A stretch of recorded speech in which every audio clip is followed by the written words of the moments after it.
সম্মানিত দর্শক শ্রোতা, ফেসবুক এবং ইউটিউবে আমার যে সকল শুভাকাঙ্ক্ষী রয়েছেন তাদের প্রত্যেকের সুস্বাস্থ্য কামনা করি এবং আমার এই ভিডিওটি যারা আগে পরে দেখবেন তাদের প্রত্যেককে জানাই আমার অন্তরের অন্তঃস্থল থেকে শুভকামনা এবং সকলের ভালো থাকার প্রত্যয় শুরু করব। যদিও আমরা কেউ ভালো নেই, আমরা সবাই জানি যে আমরা কেউ আসলে ভালো নেই, বাট আজ কয়েকটি কথা না বললে নয়।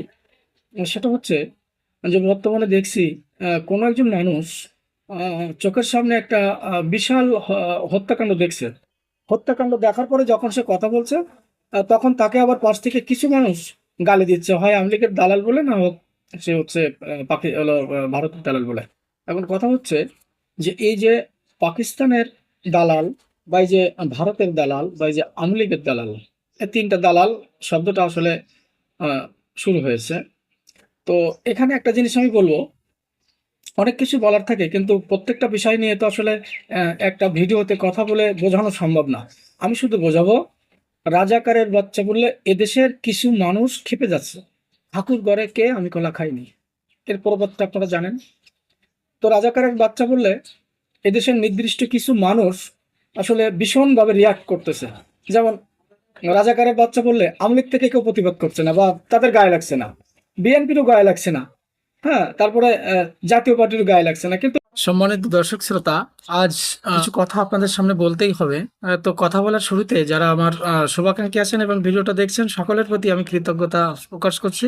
সেই সাথে আপনাদের অনিন্দ্য সুন্দর স্বপ্নের একটা সুন্দর জীবন কামনা করছি। তো দেখেন, আমরা অনেক সময় বিভিন্ন ধরনের মন্তব্য করি, বিভিন্ন ধরনের কথা বলি, যদিও বিভিন্ন ধরনের মন্তব্য বা কথা বলার মধ্য দিয়ে হয়তো বা কিছুটা পট পরিবর্তন হয়।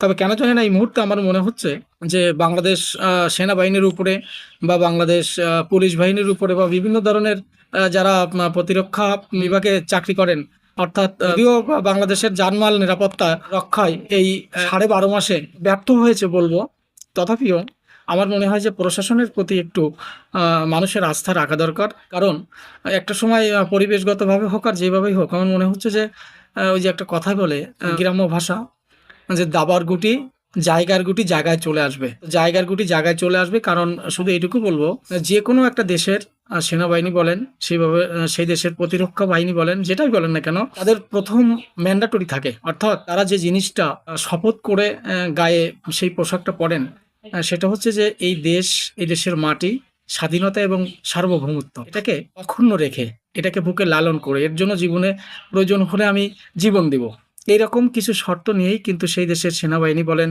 সেই দেশের প্রতিরক্ষা বাহিনী বলেন, বা যারা প্রতিরক্ষা কাজে নিয়োজিত থাকেন, তারা কিন্তু